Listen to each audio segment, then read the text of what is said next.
Dice así la palabra de Dios: estas cosas os he hablado para que no tengáis tropiezo.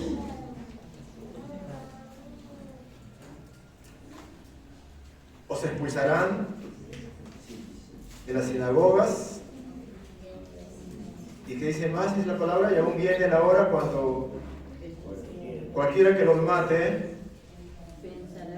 pensará que rinde servicio a Dios. Cualquiera que los mate, cualquiera que los mate, ¿ok? Dice la palabra, pensará que rinde servicio a Dios. Y harán esto porque no conocen al Padre ni a mí. Pero os he dicho estas cosas para que cuando llegue la hora,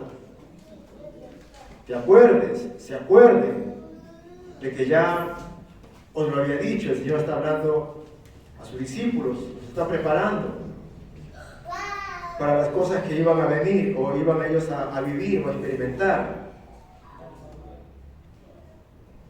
Yo me imagino ya la cara que pusieron cuando el Señor les dice: los van a matar y los van a expulsar. Y no se sorprendan, estas cosas van a venir. Pero cuando llegue esa hora, acuérdense que yo ya les he dicho, ya les he preparado con esa palabra. Ahora bien, ahí introduce el versículo 4, sigue diciendo: esto no os lo dije al principio, porque yo estaba con ustedes. Pero ahora voy al Padre, al que me envió, dice la palabra. El Señor dice: pero ahora voy al que me envió. Y ninguno de ustedes me pregunta: ¿a dónde vas? Antes, porque os he dicho estas cosas, tristeza ha llenado vuestro corazón. Pero yo os digo la verdad, os conviene que yo me vaya, porque si no me voy, el Consolador, dice la palabra, no vendría o no vendrá a vosotros. Pero si me voy, os lo enviaré. El Señor está viendo una necesidad urgente en sus discípulos, porque el Señor está hablando de cosas que van ellos a vivir y a experimentar, cosas como la experiencia de la muerte, la persecución y todas estas cosas. Pero el Señor les está animando y diciéndoles que yo me voy, pero les conviene que yo me vaya, porque si así no fuese, el Consolador no vendría a ustedes. Entonces, nos está hablando ahora el versículo 8, y cuando Él venga, convencerá al mundo de pecado, de justicia y de juicio. De pecado por cuanto no creen en mí, de justicia por cuanto voy al Padre y no me veréis más, y de juicio por cuanto el príncipe de este mundo ha sido ya juzgado. Aún tengo muchas cosas que deciros, pero ahora no las podéis sobrellevar. Pero cuando venga el Espíritu de verdad, llamado también el Consolador, llamado también el Espíritu de verdad, Él os guiará a toda la verdad. Amén. Él os guiará a toda la verdad. Está hablando de la persona del Espíritu Santo. Está hablando de la persona del Espíritu Santo. Él, dice la palabra, os guiará a toda la verdad. Tenemos la urgencia, la necesidad de tener al Espíritu de verdad. Y ya lo tienes. Ya lo tenemos. Si tenemos a Cristo, tenemos también su Espíritu. Dice la palabra: tú no le puedes llamar Señor si no tienes el Espíritu Santo. Y aquí dice el Señor: el Espíritu te guiará, porque no hablará por su propia cuenta, sino que hablará todo lo que oiga y os hará saber las cosas que habrán de venir. Versículo 14, lean conmigo ese versículo, dice la palabra. Él me glorificará.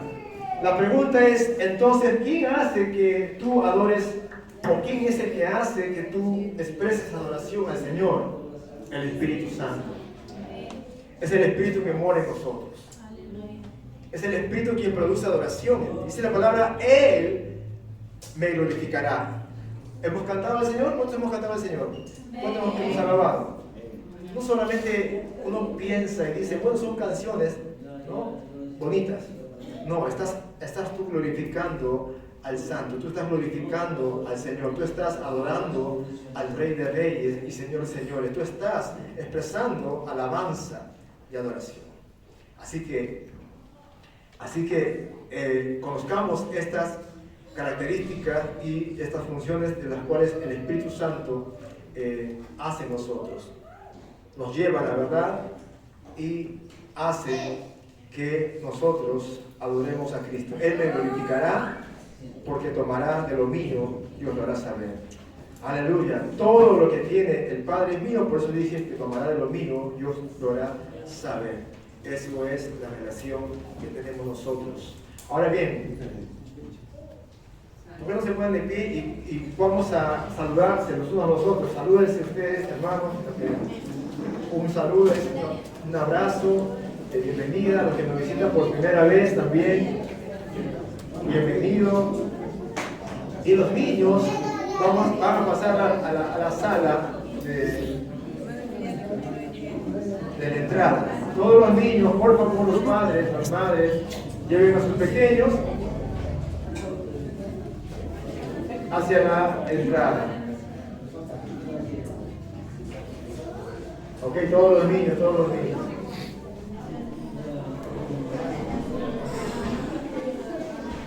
Ok, y nos preparamos, hermanos, y nosotros nos preparamos con los que nos quedamos aquí en el auditorio. Ok, estamos listos.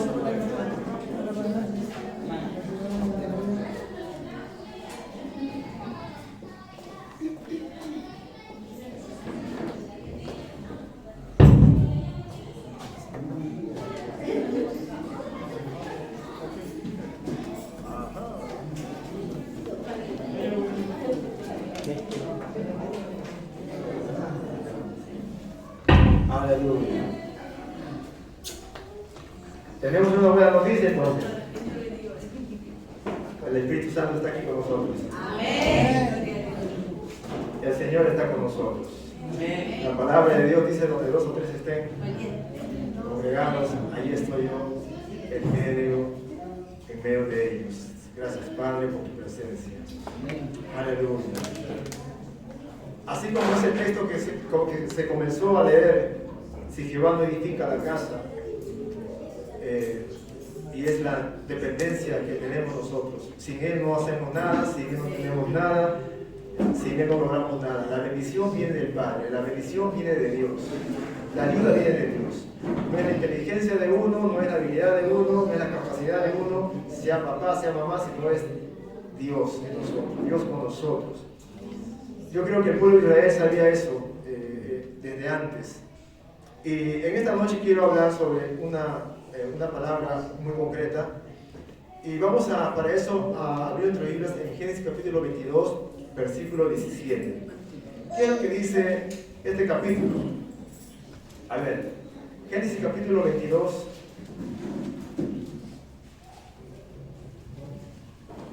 El versículo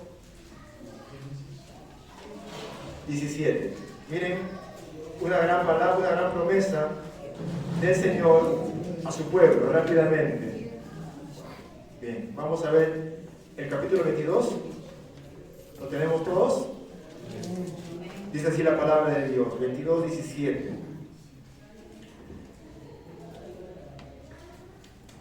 De cierto, te bendeciré, le dice a Dios a Abraham. Te voy a bendecir, le dice, de cierto, es seguro que te voy a bendecir y multiplicaré, dice aquí la palabra, tu descendencia. Tu descendencia, como las estrellas del cielo y como la arena que está a la orilla del mar. Tu descendencia se adueñará, dice la palabra. Acá yo tengo una versión cuando dice se adueñará. ¿Qué es lo que dice en tu versión? Poseerá. Se adueñará de las puertas de sus enemigos. Se poseerá las puertas. En tu versión dice se poseerá las puertas. Pero ¿quién dice, a quién está dirigido esa palabra? A tus descendencia. ¿Ok? A la descendencia de Abraham, pues está hablando de Abraham. La descendencia iba a ser todo el pueblo que iba a venir después, luego de él. Pero le da esa promesa de que la descendencia de él conquistará, se adueñará o poseerá las puertas de sus enemigos. Ahora bien, en Éxodo capítulo 5, vamos a 13:5 de Éxodo, vamos a pasar a Génesis, ahora vamos a Éxodo capítulo 13. Ya recordemos que Éxodo nos está ya narrando ya la salida del pueblo de Israel de Egipto. Y están caminando en el desierto. Y en el desierto se encuentran con ciertos pueblos que se pusieron allí para oponerse, ¿no? En medio de ellos para que no avancen. El capítulo 13 del Éxodo, capítulo 13, versículo 5, 13:5, dice la palabra: y cuando Jehová te haya metido en la tierra del cananeo, ¿y qué más dice ahí? Del eteo, del amorreo, del heveo y del jebuseo, eran pueblos, la cual juró a tus padres que te daría. ¿Qué es lo que Dios le prometió a Abraham? Tu descendencia poseerá, se adueñará de esos lugares. Y eso ahora estaban allí ellos, en ese lugar, para cumplir esa palabra, esa profecía. Entonces Dios le dice: cuando te haya metido en esa tierra de cananeo, del eteo, del amorreo, del jebuseo, la cual juró a tus padres que te daría, tierra que destila leche y miel, harás esta celebración de este mes. Bien.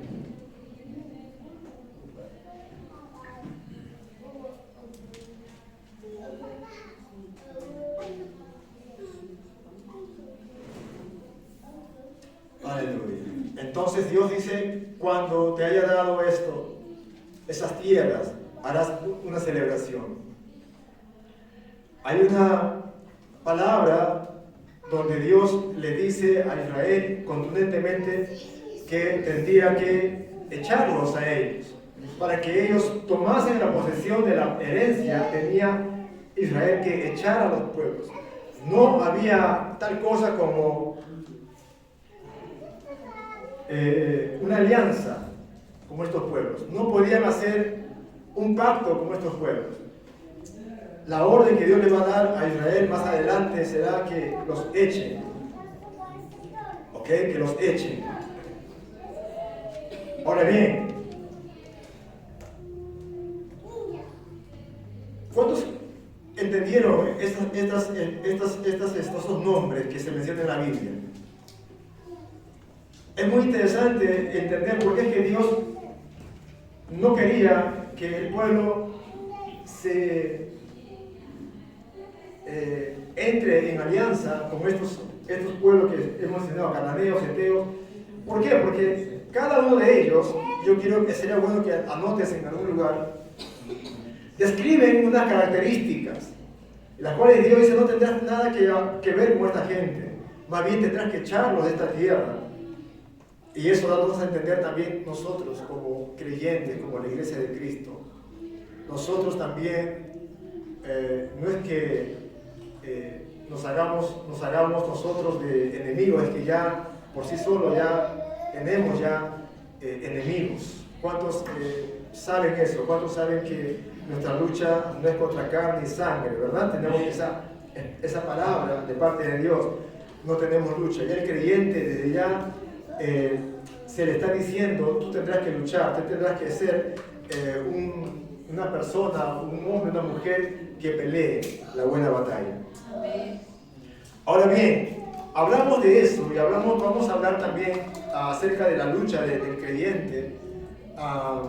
Cuando se menciona, gracias mi hermano, cuando se menciona para nosotros, sabemos que tenemos una naturaleza que el Señor nos está siempre mencionando y siempre nos hace recordar que tenemos nosotros que crucificar una parte de nosotros. Dice la palabra, aquel que quiera ser mi discípulo, niéguese, tome su cruz y luego siga.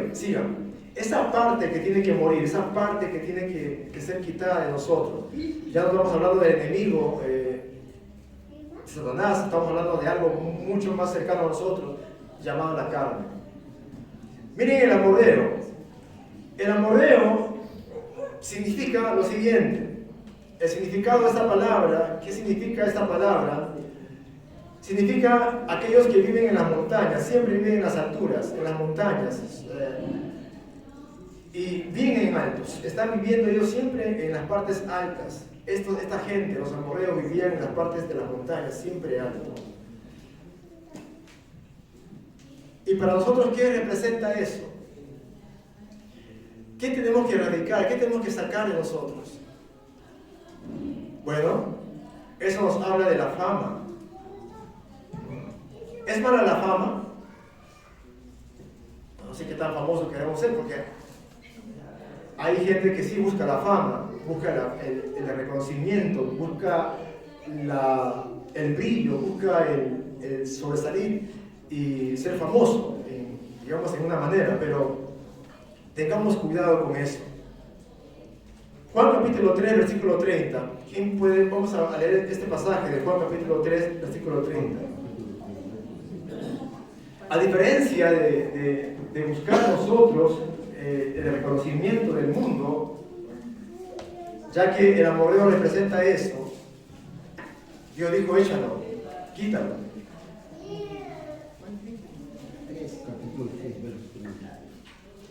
Juan capítulo 3, versículo 30. Se presenta a Juan el Bautista. Y miren ustedes lo que dice Juan capítulo 3, versículo 30.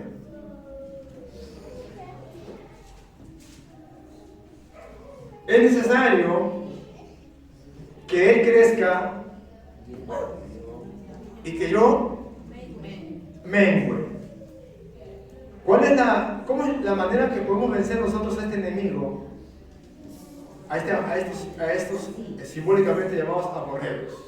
¿Cómo es que tú vences ese deseo de la fama, que si por lo menos quizás alguien pudiese tener algo en la mente y querer buscar eso, ¿no? Los artistas y todas esas cosas? Y hay un caso, ya me acuerdo bien de la mente, ¿ya? Un joven salió de la iglesia y que dominaba un instrumento, como muchos jóvenes a veces tocan en la iglesia y no se imaginan ellos por nada, ¿no? Ser famosos, pero salió de ahí y su música comenzó a gustar al mundo y comenzó él a ser famoso. Su nombre es Elvis Presley. ¿Cuántos sabían que Elvis Presley salió de una iglesia? ¿Sabían eso? ¿Sí? ¿Y cuánto conocían a Elvis Presley? Es famoso. No, realmente me consta, pero es famoso como ya hace mucho tiempo que ya su música, pero él nos supo justamente ver esta parte del engaño que el mundo le estaba presentando. Y la actitud de Juan aquí nos enseña algo muy poderoso. Esa es la palabra que cuando Jesús apareció, él dijo, bueno, yo tengo que ahora hacerlo a un lado, porque Él es el que tiene que recibir la gloria. Él tiene que recibir la gloria. Y yo tengo que hacerme menos. Miren, cuando Dios nos lleve, y Dios tiene la capacidad de llevarnos, y a los jóvenes nos puede llevar a grandes alturas, ten en cuenta esto. Reconoce a Dios en todos tus caminos, dice la palabra de Dios. Reconócelo. Cuando uno por ahí asume que, bueno, yo por mi talento estoy aquí, yo por mi capacidad, por mis habilidades he logrado esta posición, ese es el comienzo de tu caída. Porque alguien comenzó diciendo esto en el cielo: seré como Dios. Yo quiero estar en las alturas. ¿Quién fue? ¿Qué personaje estamos hablando? Esa misma actitud la tuvo Satanás. Vamos a Ezequiel capítulo 38. Ezequiel capítulo 38. Rápidamente. Miren ustedes lo que dice.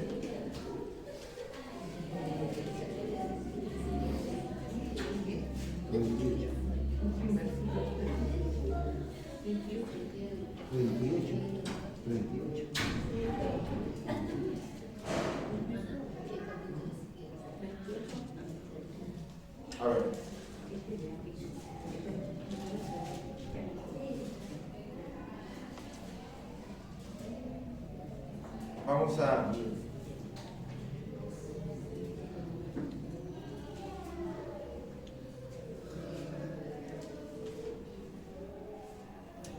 Vamos a Isaías capítulo 14, ¿sí? Vamos a Isaías capítulo 14.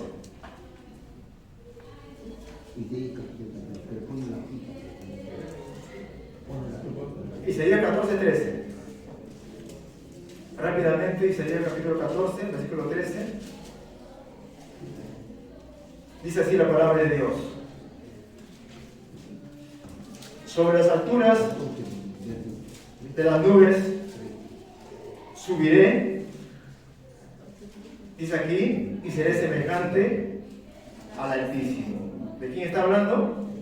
Versículo 13: tú que decías en tu corazón, subiré otra vez al cielo, en lo alto, junto a las estrellas de Dios, levantaré mi trono, y en el monte del testimonio me sentaré.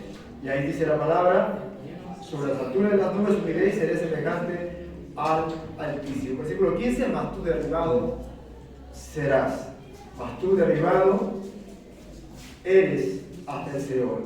Entonces, tener una actitud correcta para nosotros contrarrestar algo que es propio de nosotros, el ego. Y aquí no se ha subido el ego por algún motivo. Cuando las cosas van bien, ¿no? Y hay aplausos, hay reconocimiento y todo es bonito, pero cuando no eres reconocido, ¿cómo es tu actitud?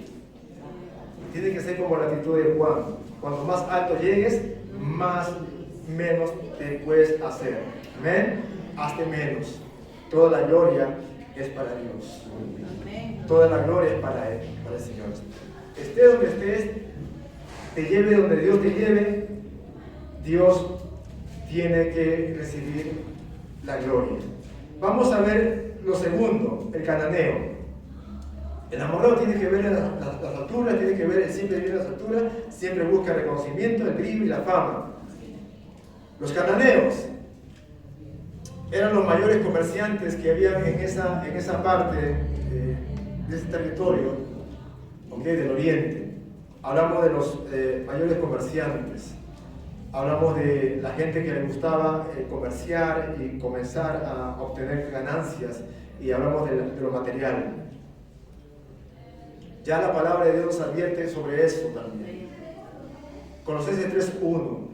¿Quién me acompaña a leer este pasaje? Colosenses 3:1. Y uno puede decir, pero todo es malo, no todo es malo, pero ten cuidado cuando lo material o la mentalidad del materialismo siempre está buscando cómo influenciarnos, cómo llevarnos a un estado solamente de ver solamente las cosas materiales como si fuese lo más importante. Pero miren ustedes Colosenses 3:1. Cuando estamos aquí, 3:1. Sí, pues dice la palabra: haber resucitado con Cristo Busca las cosas de arriba, donde está Cristo sentado a la diestra de Dios. Pon la mirada en las cosas de arriba, no en las de la tierra. Aleluya. Bueno, ¿las cosas son buenas o son malas en sí? No son ni buenas ni malas, simplemente es que tenemos que cuidar nuestro corazón. Puedes tener una hermosa casa, puedes tener un hermoso carro, pero que eso no sea tu inclinación, que eso no sea tu adoración. ¿Me están entendiendo? ¿Sí? Puedes tener las cosas que tú tengas, puedes tener un gran televisor en tu casa, pero eso no te debe llevar digamos, a inclinar tu corazón a las cosas materiales. ¿Okay? Materiales. El caso de me parece que hace poco hubo una invitación en España, casas y carros y todo eso, se lo llevó hace más de una semana, estaba una noticia. Y la gente decía, toda la vida hemos trabajado para tener todas estas cosas, y mire cómo en un momento todo se lo llevó la lluvia y todo eso, todo lo material. Pero ¿cuántos saben que al final lo material pasará, lo material, bueno, tiene su significado, pero la vida es más importante, ¿verdad? Que las cosas. Por eso que el Señor nos dijo, busca primeramente el reino de Dios, pon tu mirada en las cosas del reino, y lo demás, bueno, vendrá. Porque el mundo busca estas cosas, pero ustedes busquen primeramente obtener el reino de Dios y su justicia. Amén. El cananeo tiene que salir, el amorreo también tiene que salir. Ahora bien, ahí también menciona al eteo. Se simboliza al eteo, tanto como el amorreo como el cananeo, pero quita al eteo. ¿Por qué? Porque el eteo simboliza el temor, el miedo. Es aquel, significa la palabra eteo, significa aquel que tiene temor, aquel que tiene miedo, pánico, miedo. Y para el creyente, eso no está en los planes de Dios. Dios te ha llamado, dice la palabra, te ha dado un espíritu de poder, de dominio, no de temor. El pueblo de Dios es un pueblo que pelea, es un pueblo que es valiente, valeroso. ¿Cuántos dicen amén? Amén. Entonces el temor no tiene nada que ver con nosotros. Por eso que cuando hemos leído ese pasaje de Juan, el capítulo 14, estamos leyendo que Jesús le está diciendo, te van a matar, pero el Espíritu de Dios va a venir sobre ti y te dará ese poder para que eches fuera ese temor, ese miedo a la muerte. Si es que ahora estás pensando, a veces somos temerosos. Ya Cristo quitó el temor a la muerte, porque Él venció a la muerte. Amén. Cristo venció a la muerte, para no tener más temor a la muerte. Tenemos una esperanza viva, viviente. No podemos nosotros vivir con temor, con miedo. Yo creo que esa fue la pandemia del 2020 y todos estamos ahí temerosos, ahí, bueno, pero no permitamos eso, hermanos. Que el miedo se apodere, que el miedo te pueda controlar. Vamos a ver al fereceo. Hemos hablado sobre el amorreo, el cananeo, el eteo, el que tiene temor, pero el fereceo tiene algo también que mostrarnos aquí. El fereceo simboliza, o su nombre tiene que ver con indolencia. Aquel que es patán, indolente. Aquel que muestra dureza. No tenemos que ser así. No tenemos que ser indolentes frente a la necesidad de otros. El cristiano, el creyente, no puede ser indolente o indiferente o cerrar su corazón. Tenemos nosotros que pelear, tenemos nosotros que buscar el cómo no mostrar estas cosas que se quieren apoderar muchas veces de nosotros. ¿Y qué es lo que causa la dureza del corazón? Muchas veces cuando nos ofenden, cuando nos hieren, cuando nos lastiman, muchas veces se causan heridas. Y tenemos que perdonar. Amén. Tenemos que nosotros mostrar un espíritu perdonador. Y tenemos que ser sensibles. Como dice la palabra de Dios, tenemos que nosotros ser bondadosos, ser nosotros los que demos amor y expresemos amor y perdón. No seamos indolentes. Dile a tu hermano, no seas indolente frente al dolor de otros. Dile a tu hermano que está a tu lado, dile, no seas indolente frente al temor, a la necesidad de otros.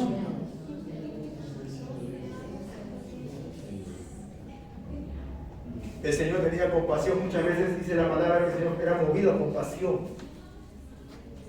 Él veía una necesidad, él veía a un hombre necesitado, y el Señor mostraba compasión. Y es lo que el Señor busca en nosotros, que seamos también compasivos. Hay otro llamado el Jebuseo. Hay un Eteo, hay un Fereceo y también hay un Jebuseo. Usted me puede decir, pues esos son nombres antiguos, pero tienen que ver porque esos estaban allí en la tierra que Israel iba a poseer. Entonces en un momento Dios le dice, ¿sabes qué? Quita a todos ellos, porque tú no vas a convivir con eso, tú no vas a convivir con la indolencia, tú no vas a convivir con el temor, tú no vas a convivir con el materialismo, con la fama y todas estas cosas que estamos mencionando. Ahora el Jebuseo tiene que ver con el orgullo y la altivez. Porque su nombre significa, escuchen esto, Jebuseo significa aquel que pisa. Aquel que pisa. Eso describe muy bien al que es altivo, al que es orgulloso. Aquel que dice que no hay otro mejor que yo. Aquel que por lograr algo va a pisar a otros, va a sobrepasar a otros. Va a mostrar altivez y orgullo. El Jebuseo. Y no tenemos nada que hacer con el orgullo. Esto es preocupante. Muchas veces nosotros decimos tener orgullo frente a algo. Y esto podemos aclararlo de esta manera. ¿Cuántos se sienten orgullosos que tienen hijos? A ver, que logran algunas metas y dicen, pastor, yo tengo orgullo, me siento orgulloso de mis hijos, o me siento orgulloso. ¿Verdad? A veces cuando los hijos obtienen algunos logros, uno expresa, estoy orgulloso. ¿Por qué no cambiamos la palabra orgulloso por contentamiento? Cuando el Señor es bautizado en el Jordán, se levanta, se abre el cielo, desciende una paloma, el Espíritu Santo en forma de paloma, y hay una voz del Padre que le dice, tú eres mi hijo, en quien estoy orgulloso de ti. ¿El Señor le dijo así? No. ¿Qué le dice el Padre? ¿Dios puede tener orgullo? No. Pero tú tienes que decirle, tú tienes que hablarle, porque si no, tu hijo no va a saber que estás orgulloso. Pero cambiemos esa palabrita. Yo a mis hijos les digo, estoy contenta, estoy muy contento por ustedes. Son mi contentamiento. Tú eres el hijo de mi contentamiento. Esto me llena. Tengamos mucho cuidado, porque allá afuera dicen, no, tienes que tener orgullo, tú tienes que tener orgullo por tus hijos. Entonces, no, yo les expreso amor, ellos saben mi amor de otra manera. Y me cuido. Así como la palabra adoración también. Yo escuchaba y dice, mi amorcito, yo te adoro, tú eres mi adoración. ¿No? Cuidemos también esa palabra, porque esa palabra también solamente es exclusiva para Dios. Amén. El último pueblo que tenía que ser echado, no solamente el Jebuseo, sino también el Jerjeseo. Y el Jerjeseo significa pisoteado, aquel que vive o se bate en el barro, aquel que ya también es otro extremo también de la humildad. A veces hay gente que es tan humilde, digamos, que buscan la lástima, como es que un pueblo que busca el ser, él busca la lástima de otros, y eso no tenemos que nosotros hacer. Nosotros tenemos que saber que tenemos una posición en Cristo, tenemos una autoridad en Cristo. Dios nos ha puesto en alto. Bueno, Dios nos ha puesto a nosotros como cabeza y no por cola, pero hay gente que se quiere arrastrar, quiere vivir arrastrada, quiere vivir como esa es la expresión, ¿no? Como a veces arrastrados como un gusano. Pero no, mi hermano y mi hermana, el Señor nos sacó, nos puso un nombre nuevo. Dice la palabra, el Señor nos ha dado un nombre nuevo. ¿Cuántos se gozan por eso? Amén. ¿Cuántos se gozan que tú ya no te llamas el derrotado? Tú ya no eres ya el angustiado, tú ya no eres ya el que tiene ya esa lástima. Ay, pobre de mí, pobrecito de mí. Por favor, eso, ustedes no pueden tener esos pensamientos en su corazón. Eso tenemos que sacarlo de nosotros, tenemos nosotros que erradicarlo, tenemos que echar de nosotros, nuestra vida, esa autocompasión, esa autocomiseración. Ay, pobrecito de mí, nadie me mira, nadie me habla, nadie me... Eso es lo que Dios quiere que saquemos de nosotros. Son enemigos, no son tus amigos. El orgullo tienes que sacarlo, la altivez, tienes que sacar la indolencia, tienes que sacar el miedo, tienes que sacar aquellas cosas que nos pueden hacer caer. ¿Me están entendiendo? Amén. A veces hablamos de la carne, sí, pero ¿qué es carne? Estas son las cosas que la carne muchas veces se inclina a estas cosas. A estas cosas el Señor dijo, tienes que morir. Tienes que morir. Yo quiero llevarte por último a un pasaje, el capítulo 12 de Apocalipsis. Vamos a leer este pasaje 12 de Apocalipsis, el versículo 11. Y el contexto habla del dragón, el contexto habla de un pueblo que está peleando contra el dragón. Pero miren el secreto que ellos tienen. Versículo 11 nos está mostrando el secreto de la victoria del pueblo de Dios. Miren ustedes, versículo 11. Pero ellos han ganado, le han vencido, dice la palabra, le han vencido. ¿A quién? El contexto es Satanás, ¿no? Le han vencido, le han ganado. Por medio de la sangre del Cordero y de la palabra, el testimonio de ellos. Y dice la palabra que menospreciaron sus vidas hasta la muerte. Cuando nos toque a nosotros tomar esa decisión, o la fama, la fortuna, como dice salud, dinero y amor, eso que es el mundo, ¿no? En lugar de ser fiel, seguidor de Jesús. Cuando se presente estas decisiones en tu vida, cuando tienes que escoger, entonces escoge primeramente lo que la palabra de Dios nos está mencionando en esta noche. Menospreciar su vida significa aceptar la voluntad de Dios para mi vida. Cueste lo que cueste, aceptarla. Y yo creo que haciendo eso vamos a poder derrotar a estos enemigos que continuamente nos están llevando hacia un lugar, hacia una condición, la cual Dios nos quiere sacar.